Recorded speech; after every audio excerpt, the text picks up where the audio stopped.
It is your Classic Metal Show right here on theclassicmetalshow.com. That is brand new Queensryche. The name of that tune is Launder the Conscience. It is from the brilliant new record, and I say that not kiddingly and not because this guy's on the phone, but because I truly believe it is one of the great Queensryche records. It's called The Verdict, and on the line right now is the guy that's going to give us the verdict on all things Queensryche. It is the guitar player himself. It is Whip. It is Michael Wilton. Michael, how are you, man? I'm doing good. I'm sitting here in Tampa, Florida. Beautiful weather, getting ready for the Verdict 2019 tour. You know, we're in rehearsals, getting everything all ready. It's a good time for the band. No question, man. And I'll tell you what, it's not only is it a good time, you know, for you guys to be out on tour, but it is certainly a good time as a fan to get this record. You know, you heard me say it in the open, and I very much mean it.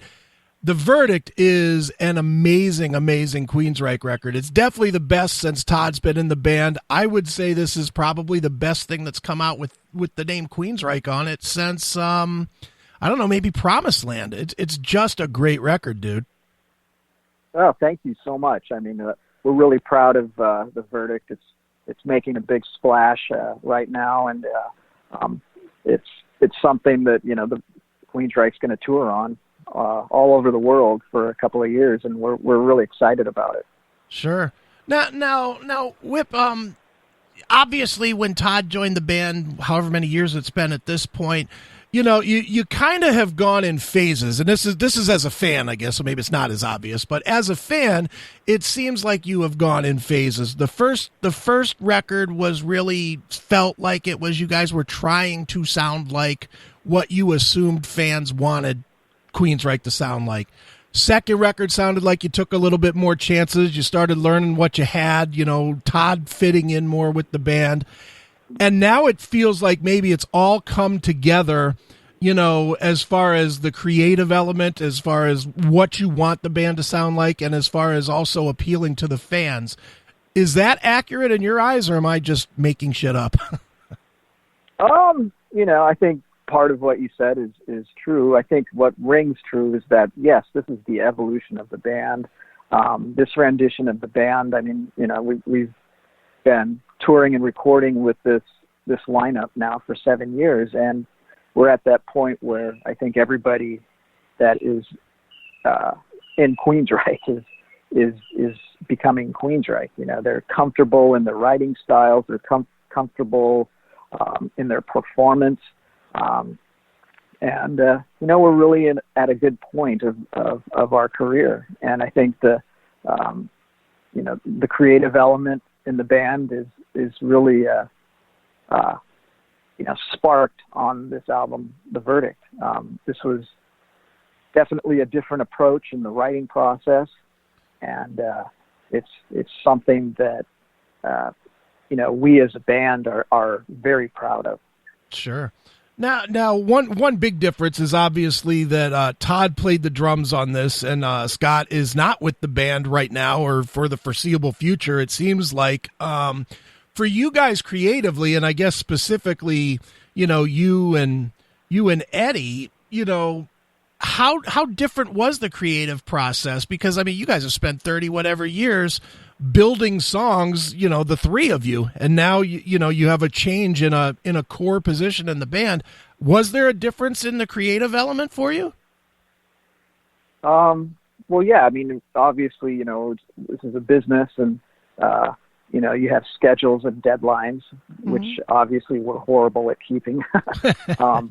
And you know, there was a deadline for when our producer Zeus was going to be in Seattle. Okay. And, you know, no pressure, you know, just the world stopped and we found out that Scott wasn't able to record on his record. Right, sure. so yeah, under the gun, you know, we had to make a decision. It was, you know, we had two choices. It's either get an outside drummer or a studio drummer, or, hey, Todd, you said you're a really good drummer. Think you could do this and pull it off?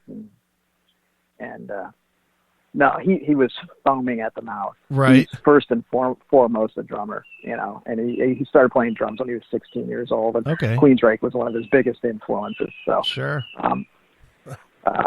Yeah. So we in the pre-production, which was different than Conditioned Human, we had no songs written. I mean, we had ideas, we had bits and pieces from demos, and Zeus had to kind of piece it all together, and figure out a direction and what we were going to do. And then as we were doing that, Todd was not only writing lyrics and melodies, he was also writing drum parts. Right. So this was a lots of spontaneous moments that everybody on the top of their creative game and contributing their elements to each song. Each song became so thought out, mm-hmm. and to the point where everybody was really happy with it. And that process, for me, it's kind of like in the early '80s, when we would all get together, and have ideas, and some of us would be lucky to have a Walkman or a micro cassette recorder. Right. The technology was different, obviously, back in the early '80s, but now we have hard drives, and right. it's almost more of a mess, to make any sense of, and this really brought us together as a band, okay. because we really had to perform under the pressure, and not just for deadlines, but for ourselves individually. Right. And it's kind of like you have a table with a big glob of clay, and each person is forming that glob until it becomes something really cool. Right. And that's kind of how I equate, how the songs were built on the Verdict. No kidding. Now, with that, and especially with the drum parts, did the rest of you put more input than maybe you have on past records into the drumming to kind of keep it molded into the quote unquote Queensryche mold? Oh yeah, I mean, everything was under scrutiny, okay. Whether it's guitar solos or bass parts or drum fills. Everybody was at the top of their game, and so was Zeus. Zeus knows Queensryche. He knows the old Queensryche. He knows what Queensryche should sound like, and if he gave the thumbs up on Todd, and he said, this is a no-brainer. Let's move forward, and so everybody's aware of what everybody's doing, and sure. That's what I said. These songs were really thought out, and the outcome is really enjoyable. Sure. Now, for the tour, I'm assuming Todd's not going to be playing drums. Is it going to be Casey again, or are you going to have somebody else coming out with you, or? No, we're contracted with Casey. He's drummed with us now for 2 years, so why change? Sure. So yeah, he's our touring drummer. Okay. And fortunately, he lives down here in the Tampa area. Okay. Where Todd lives, so they're able to share, drum parts and sure. drum fills. get them all ready for the new stuff, because the set list for the Verdict tour this year is it's a balance of new and old, and so we got to brush up on the new songs and sure. some Conditioned Human songs as well. And Casey does an amazing job.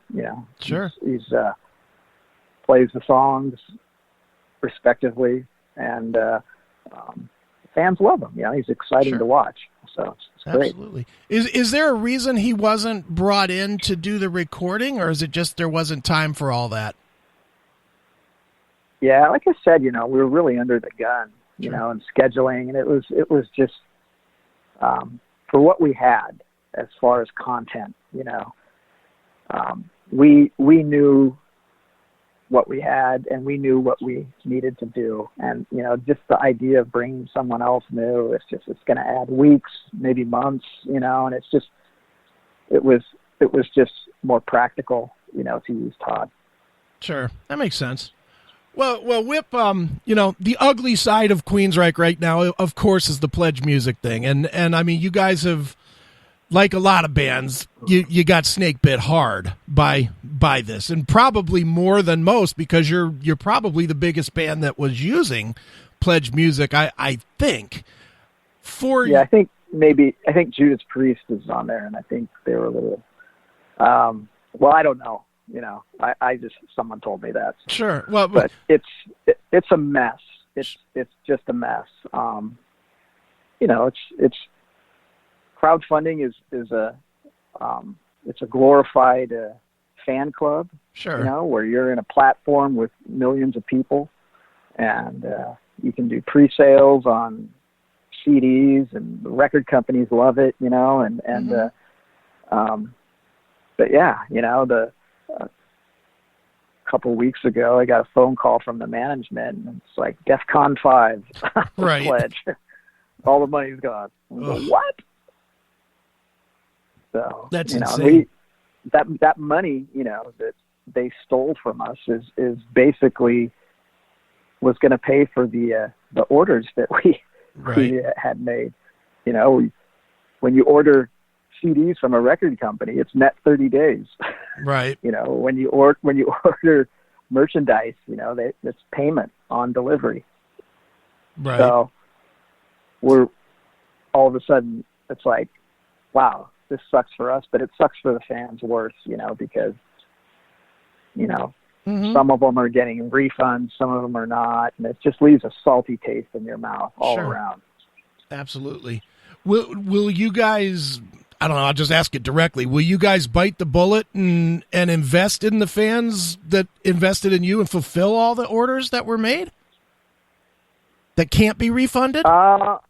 Yeah, I mean, well, just, in that sense, it's, there's a lot of people, so it's a lot of work trying to figure out, it's like an honor roll, I guess. Right. Did you get refunded or not? It's like, I don't know. But it's something that we're, every day we're trying to, ratify and make, good with people. But, obviously we can't, you're talking six figures, so right. It's kind of hard to take it in the shorts, but we're working on it and trying to figure out the best way that, both of us can come on, semi unscathed. Sure. Is Century Media being cool about, maybe not holding you to a 30-day tag on the new music or whatever? 'Cause they know what's going on, obviously. I don't know. I think, all this stuff is being worked out, and I'm not talking to them about it. And right. I think we're more trying to figure out, okay, this money went into this account in London, England, and it's gone now. Where did it go? Oh, geez. It's just a mess. It is, and it's really crappy timing, and it's like I said, it's left a real salty taste in my mouth. I don't know if we're ever going to do crowdfunding again. Yeah, I would bet it won't be with PledgeMusic if you do. Oh yeah, yeah. I mean, this is not good for them. Their days are numbered. Yeah, I would think so. Well, let's get to something a little more positive than that. Let's talk a little bit about the tour. Obviously, you're getting ready to go out. Good tour getting ready to happen. And I will say, at least for where I am, which is, you're playing at the Roxino in Northfield, Ohio, right by Cleveland. It's a surprisingly cheap ticket. It's not a crazy, in a time when tickets are, $150 a ticket to get decent seats, tickets were like $45, which is really reasonable, man. I would say that alone should put the fans at ease on some level, that you're, at least not jacking the prices on tickets to pay for this. Yeah, I mean, it's we understand to get people to come out and see. You can't have exorbitant fees. There's already, people who are selling the tickets are taking, huge percentage fees as Sure. it is. So it's, and it's dependent, I'm not an expert on it, but I think it's dependent on the region and Right. what the value is. And they've got their formulas and factors to set the price. And it's, but yeah, I see some tours that come through Seattle, and it's like, wow, $250 a ticket, or you can pay $175 and sit in the level 3 section. Yeah. And it's wow. Yeah. I just did it with Metallica. I spent $400 for 2 tickets and a parking pass, and I sat 3 rows from the top. It's like, oh. Times have changed, huh? Yeah, I know. It's a long way from paying $8 to see the same band, that's for sure. Yeah. That's one thing that I was reminiscing and looking back at our tours in the 80s, when we were opening for bands like Sure. Kiss and Iron Maiden and everything. And it's like, wow, ticket prices were really cheap back then. Oh, yeah. And that's why people could afford a T-shirt and to bring a date, and it's like, wow. It is different. It's a different game now. It's inflation and cost of living. Sure. Well, and it has a lot to do with the fact that you don't sell 8 million records every time out anymore either. You're happy if you do 20,000 units these days.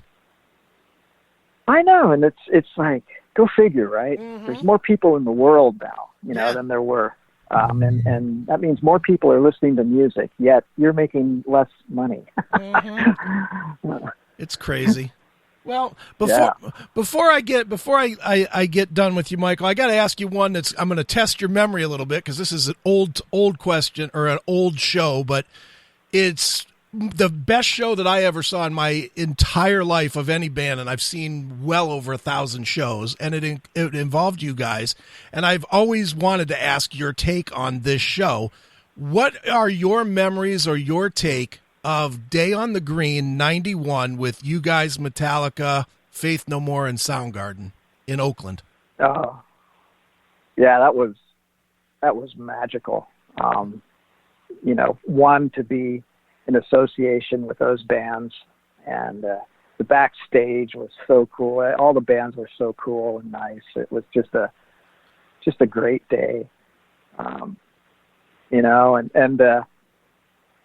I remember the field. The field was getting torn up. Oh, yeah. Grass was flying everywhere. It was, some great memories, Sure. And, especially, meeting Chris Cornell. I mean, what a nice guy, humble guy. Sure. And that was really just a great time. No. Great. And that was just a kick-ass show, right? And that was so much fun. Yeah, well, I say it all the time. Anybody that ever asked me, it was the best show I ever saw in my life. It was 12 hours of 4 of my favorite bands, and they were all arguably on maybe not their best album, but their best tour. I mean, first show of the Black Tour for Metallica. You guys were just getting started with Empire, I believe, that was what you were touring. Mm-hmm. Faith No More was touring Angel Dust, and Soundgarden was touring Bad Motorfinger. It's like, and all of you played full sets, or it seemed like everybody played at least an hour. It was 12 hours of just the greatest 12 hours of music I ever experienced, man. Just an incredible day. It was, yeah. I've got my poster from there and pictures and sometimes I'll post them on the social media. Sure. It's like, wow, it's just such a great day. Exactly, man. Well, another and that's kind of my hometown too, because I was born in San Francisco, so it was like a good homecoming as well. So sure. Well, definitely good times, man. And There's more good times to be had, I would say, for Queensryche. The verdict is when is it? When is it out? It's out what? March 1st. 1st. Okay. And obviously the tour is starting now and getting ready to happen. So, Michael, people should definitely go and check that out. And where should they go to find out about tour dates and where you guys are going to be and picking up the record and all that stuff? Oh, yeah. Queensryche.com. All right. You know, that is, if you're on the internet, Queensryche.com. I mean, it's all there, all the links to our Facebook page, our Instagram page, our Twitter, all that stuff. You know, it's all there. Links to, you know, the media pages that are selling the tickets. You know, all that's there. Excellent. Well, Michael, you've done this with me before, man. As a tradition on the show, we let the artist pick a closing track from the new record. Maybe tell us a quick story about it. So what would you like us to wrap this one up with? Here's a song. This is the first song on the Verdict CD. We just shot a video for it in El Paso, Texas. It's a pretty heavy song. This is called Blood of the Levant. All right. Well, let's check it out right now. This is brand new Queensryche right here on your Classic Metal Show.